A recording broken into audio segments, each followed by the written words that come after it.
Joo, tää tuli vähän äkkiä, mutta totta kai mä yritän järjestää asian. Ymmärrän, mä ilmoitan mahdollisimman pian. Hyvä, moi. Huomenta. Huomenta. Pitikö sun olla töissä tänään? Ei.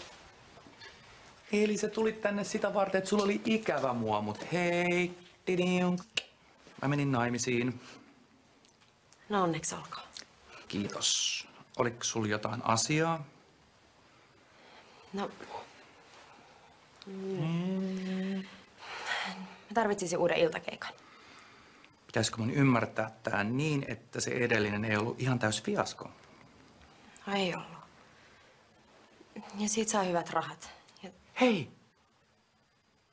Sä ratkasit just mun ongelman. Yksi asiakas soitti ja sä sanoit, että se tarvii eskorttia tälle illalle.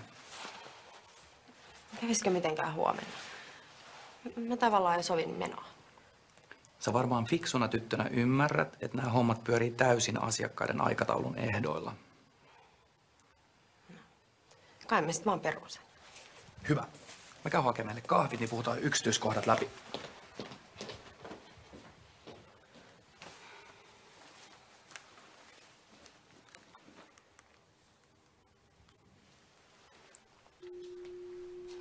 Moi. No moi kulta.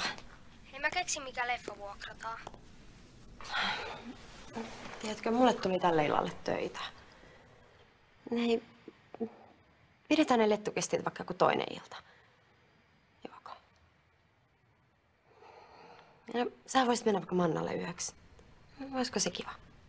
No en mä yksinkään halua olla.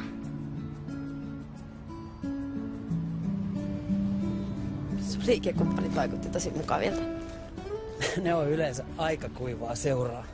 Mutta sä taisit laittaa niiden päät pyörälle. Niin kuin munkin.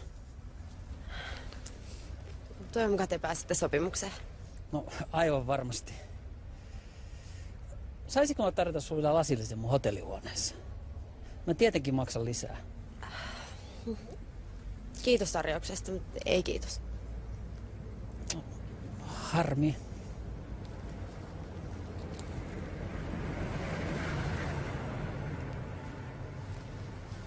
Sä oot upea nainen. Mulla oli tosi kiva ilta. Kiitos samoin.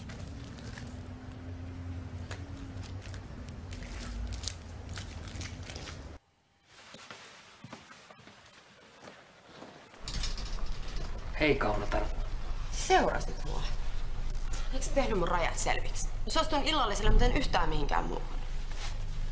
Mä tulin vaan tuomaan tän. Se putos sulta. Mukavaa illanjatkoa. Hei, odota. Anteeksi. Tosi huomaavaista. Ei mun ollut tarkoitus olla tyly. Saat anteeksi, jos tarjot mulle yömyssyn. Mua huvittais mennä kotiin juttelemaan peilikuvan kanssa. Mitäs sanot? Mä tietysti maksan sun ajasta. Kelpaako viski?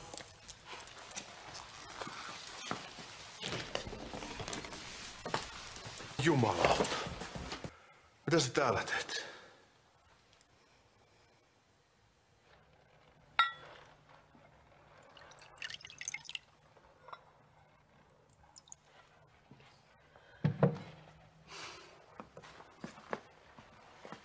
Mukavalle illalle. Mistä verran? Ja muutettua. Mukavalle illalle. Joka kestää näiden lasillisten verran.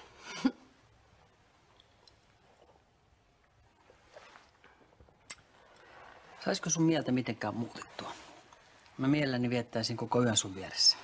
No eikö nyt puhuttu tästä jo? Vaikka nyt puhutaan isoista rahoista. Ei siinä ole mitään väärää. Sehän on vaan bisnestä. Kuka toi on?